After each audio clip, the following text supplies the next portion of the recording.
KTU 2019 scheme civil engineering S5 geotechnical 2ൻ്റെ first മൊഡ്യൂളിൻ്റെ തിയറിയാണ് ഇന്ന് നമ്മൾ എക്സ്പ്ലെയിൻ ചെയ്യുന്നത്. ഫസ്റ്റ് ലാറ്ററൽ എർത്ത് പ്രഷർ എന്ന് പറഞ്ഞാൽ നമ്മൾ പ്രോബ്ലം ചെയ്തപ്പോൾ ഡിസ്കസ് ചെയ്തായിരുന്നു. ഒരു റീറ്റെയിനിങ് വാൾ നമ്മൾ കൺസ്ട്രക്ട് ചെയ്തിട്ടുണ്ടെന്ന് വിചാരിക്കുക. അപ്പോൾ റീറ്റെയിനിങ് വാളിൻ്റെ ബാക്കിൽ നമുക്കറിയാം എന്തായിരിക്കും, ബാക്ക് ഫില്ലായിരിക്കും അഥവാ മണ്ണായിരിക്കും. ആ മണ്ണ് എക്സേർട്ട് ചെയ്യുന്ന പ്രഷറിനെയാണ് നമ്മൾ എന്തെന്ന് വിളിക്കുന്നത്, ലാറ്ററൽ എർത്ത് പ്രഷർ എന്ന് വിളിക്കുന്നത്. അത് 3 ടൈപ്പ് ഉണ്ട്: active earth pressure, passive earth pressure, at rest earth pressure. Active earth pressure എന്ന് പറഞ്ഞു കഴിഞ്ഞാൽ ഈ സോയിലിൻ്റെ മൂവ്മെൻറ്റ്, അതായത് നമ്മുടെ ബാക്ക് ഫില്ലിൻ്റെ മൂവ്മെൻറ്റ് ടുവേർഡ്സ് ദ വാൾ ആയിരിക്കും. And the wall will move away from the back ഫില്ലിന് എവേ ആയിട്ടായിരിക്കും മൂവ് ചെയ്യുക. അങ്ങനെ ആക്ട് ചെയ്യുന്ന പ്രഷറിനെയാണ് നമ്മൾ ആക്റ്റീവ് എർത്ത് പ്രഷർ എന്ന് വിളിക്കുക. ആക്റ്റീവ് എർത്ത് പ്രഷറിൻ്റെ കോഎഫിഷ്യൻറ്റ് KA കണ്ടുപിടിക്കാനുള്ള ഇക്വേഷനാണ് 1 - sin phi by 1 + sin phi, where phi is the angle of internal friction. അടുത്തത് passive earth pressure. Passive earth pressure എന്ന് പറയുമ്പോൾ നേരെ ഓപ്പോസിറ്റ്, അതായത് സോയിൽ മാസ് മൂവ് ചെയ്യുന്നത് എങ്ങനെയായിരിക്കും, എവേ ഫ്രം ദ വാളാണ്. And the wall will move towards the back ഫില്ലായിരിക്കും. ഈ പാസീവ് എർത്ത് പ്രഷറാണ് ആക്റ്റീവ് എർത്ത് പ്രഷറിനേക്കാളും കൂടുതൽ വരിക. സോ അതിൻ്റെ കോഎഫിഷ്യൻ KP കാൽക്കുലേറ്റ് ചെയ്യാനുള്ള ഇക്വേഷനാണ് 1 + sin phi by 1 - sin phi, അല്ലെങ്കിൽ നമുക്കതിനെ 1/K എന്ന് വിളിക്കാം. അടുത്തത് അറ്റ് റെസ്റ്റ് എന്ന് പറഞ്ഞാൽ എന്താണ്, നമ്മുടെ വാളിന് മൂവ്മെൻ്റ് ഒന്നും ഉണ്ടായിരിക്കില്ല. വാൾ എവിടെയാണോ അവിടെ തന്നെ സ്റ്റേഷനറി ആയിട്ടായിരിക്കും നിൽക്കുക. അപ്പോൾ ഇതാണ് 3 ടൈപ്പ് എർത്ത് പ്രഷേഴ്സ് എന്ന് പറയുന്നത്. Next one റാങ്കിൻസ് theory. ഇപ്പം നമ്മൾ ക്ലാസ്സിൽ പ്രോബ്ലംസ് വർക്കൗട്ട് ചെയ്തായിരുന്നു എർത്ത് പ്രഷറിൻ്റെ, അതെല്ലാം റാങ്കിൻസ് തിയറിയുടെ ബേസിസിലാണ്. അപ്പോൾ നമ്മൾ റാങ്കിൻസ് തിയറിയുടെ അസംഷൻസ് ആണ് ഈ പറയുന്നത്. അസംഷൻസ് എല്ലാം സോയിൽ സെമി ഇൻഫിനിറ്റ് ആണ്, ഹോമോജീനിയസ് ആണ്, കോഹഷൻലെസ് ആണ്, ഡ്രൈ ആണ്, അങ്ങനെ കുറച്ച് കാര്യങ്ങളാണ്. സോ അത് അതുപോലെ തന്നെ പഠിക്കണം കേട്ടോ. അസംഷൻസ് അതുപോലെ തന്നെ പഠിക്കാം. Next coulombs wedge theory.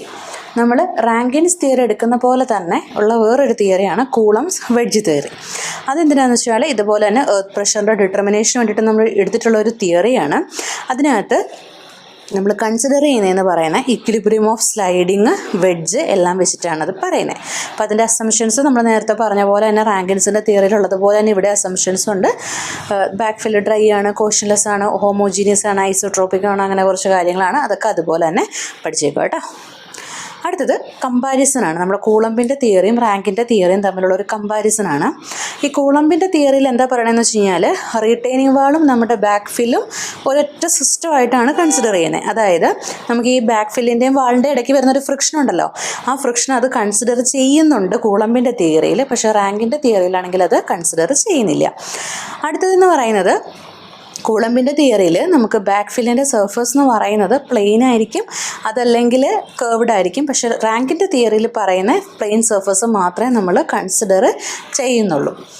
അടുത്തത് കൂളമ്പിൻ്റെ തിയറിയിൽ നമ്മൾ പറയുന്ന ടോട്ടൽ എർത്ത് ത്രസ്റ്റ് നമുക്ക് ഫസ്റ്റിൽ തന്നെ ഡിറ്റർമൈൻ ചെയ്യുമല്ലോ നമ്മൾ, അതുപോലെ അതിൻ്റെ ഡയറക്ഷനൊക്കെ നമുക്ക് ഡിറ്റർമൈൻ ചെയ്യുന്നുണ്ട്. അതേസമയം റാങ്കിൻ്റെ തിയറിയിലാണെങ്കിൽ plastic equilibrium inside a semi infinite soil mass മാത്രമാണ് നമ്മൾ കൺസിഡർ ചെയ്യുന്നത്. കൂളമ്പിൻ്റെ തിയറി കുറച്ചുകൂടെ വേഴ്സറ്റൈലാണ്. റാങ്കിൻ്റെ തിയറിക്കകത്ത് any shape of back fill നമുക്ക് എടുക്കാനായിട്ട് പറ്റും. റാങ്കിൻ്റെ തിയറിയാണ് നമ്മൾ കോമൺലി യൂസ് ചെയ്യുന്നത്. ഇതാണ് comparison between coulombs theory and റാങ്കിൻസ് theory എന്ന് പറയുന്നത്. നെക്സ്റ്റ് ഫൗണ്ടേഷൻ എന്ന് പറഞ്ഞാൽ എന്താണ്, സബ്സ്ട്രക്ചറാണ്. അതായത് നമ്മളുടെ ടോപ്പിൽ നിന്ന് വരുന്ന ലോഡിനെല്ലാം ക്യാരി ചെയ്യുന്ന സബ്സ്ട്രക്ചറിനെയാണ് നമ്മൾ എന്തെന്ന് വിളിക്കുക, ഫൗണ്ടേഷൻ എന്ന് വിളിക്കുക. അത് ബിലോ ദ ഗ്രൗണ്ട് ലെവലായിരിക്കും. ഫൗണ്ടേഷൻ്റെ ഫങ്ഷൻസ് അല്ലെങ്കിൽ യൂസസ് എപ്പോഴും ചോദിക്കുന്നൊരു ക്വസ്റ്റ്യനാണ്. എന്തിനാണ്, ഓവറോൾ ആയിട്ടുള്ളൊരു സ്റ്റെബിലിറ്റി കൊടുക്കുക, ലോഡ് ഡിസ്ട്രിബ്യൂഷൻ എന്ന് പറയുന്നത് ഈവൻ ആയിട്ട് വരിക, പിന്നെ അതുപോലെ തന്നെ സ്ട്രക്ചറൽ സേഫ്റ്റി കൊടുക്കുക, സോയിൽ മൂവ്മെൻറ്റിന് എഗെയിൻസ്റ്റ് ആയിട്ട് പ്രൊട്ടക്ഷൻ കൊടുക്കുക, ലെവൽ അല്ലെങ്കിൽ ഒരു ഹാർഡായിട്ടുള്ള സർഫസ് കൊടുക്കുക, അതെല്ലാം അതിൻ്റെ ഫങ്ഷൻസ് അല്ലെങ്കിൽ യൂസസ് എന്ന് പറയുന്നത്.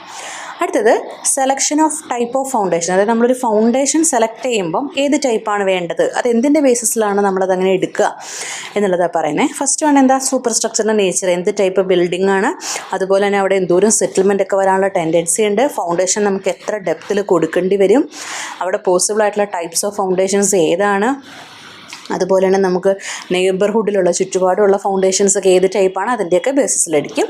ഇത് എപ്പോഴും ചോദിക്കാറുള്ള ക്വസ്റ്റ്യൻ ആണ് കേട്ടോ, selection of type of foundation. അടുത്തത് ടൈപ്സ് ഓഫ് ഫൗണ്ടേഷൻ ആണ്, ഇമ്പോർട്ടൻ്റ് ആണ്. രണ്ട് ടൈപ്പാണ്. നമ്മൾ മെയിനായിട്ട് ഫൗണ്ടേഷനെ ക്ലാസിഫൈ ചെയ്യുന്നത് ഷാലോ ഫൗണ്ടേഷൻ ആൻഡ് ഡീപ്പ് ഫൗണ്ടേഷനാണ്. ഷാലോ ഫൗണ്ടേഷൻ എന്ന് പറഞ്ഞാൽ എന്താണ്? അതിൻ്റെ ഡെപ്ത്ത് വിഡ്ത്തിനേക്കാളും ചെറുതാണെങ്കിൽ നമ്മളതിനെ ഷാലോ ഫൗണ്ടേഷൻ എന്ന് വിളിക്കും. ഡെപ്ത്തിൻ്റെ വാല്യൂ വിഡ്ത്തിനേക്കാളും കൂടുതലാണെങ്കിൽ നമ്മളതിനെ ഡീപ്പ് ഫൗണ്ടേഷൻ എന്ന് വിളിക്കും. അപ്പോൾ ഈ ഫൗണ്ടേഷൻ്റെ മെയിനായിട്ടുള്ള ക്ലാസിഫിക്കേഷൻസ് അല്ലെങ്കിൽ ടൈപ്സ് എല്ലാം നമ്മളൊരു ഫ്ലോ ചാർട്ട് പോലെ വരച്ചിരിക്കുന്നതാണ് കേട്ടോ. അടുത്തത് നമ്മൾ ഷാലോ ഫൂട്ടിങ്ങിനെ പറ്റി പഠിക്കുകയാണ്. ഷാലോ ഫൂട്ടിങ്ങിലുള്ള എക്സാമ്പിൾസാണ് സ്പ്രെഡ് ഫൂട്ടിങ്. സ്പ്രെഡ് ഫൂട്ടിംഗ് എന്ന് പറഞ്ഞാൽ എന്താ?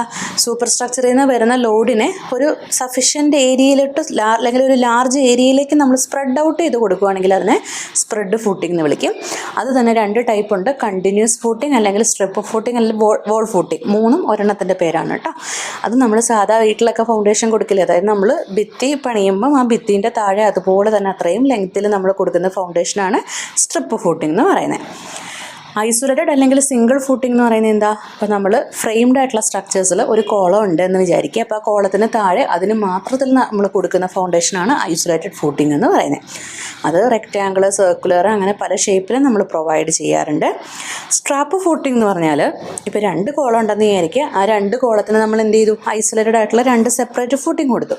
ഇനി നമ്മൾ ഈ രണ്ട് ഫൂട്ടിങ്ങിനെയും കൂടെ കണക്ട് ചെയ്തിട്ട് ഒരു ബീം കൊടുക്കും. അതിനെയാണ് സ്ട്രാപ്പ് ഫൂട്ടിംഗ് എന്ന് വിളിക്കുക.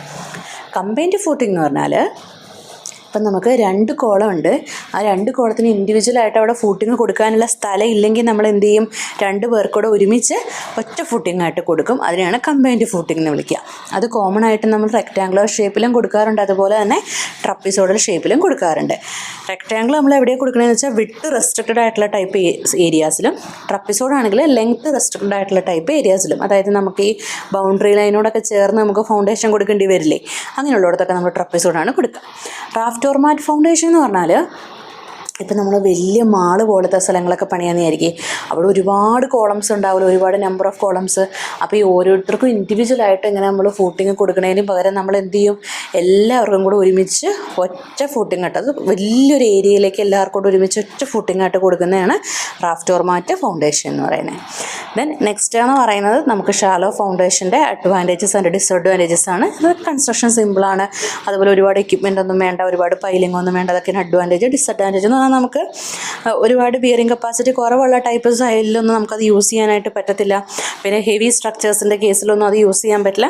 അങ്ങനെയുള്ളതൊക്കെയാണ് അതിൻ്റെ ഡിസഡ്വാൻറ്റേജസ് വരുന്നത്. ഇത്രയാണ് ഫസ്റ്റ് മൊഡ്യൂളിൻ്റെ തിയറി കേട്ടോ.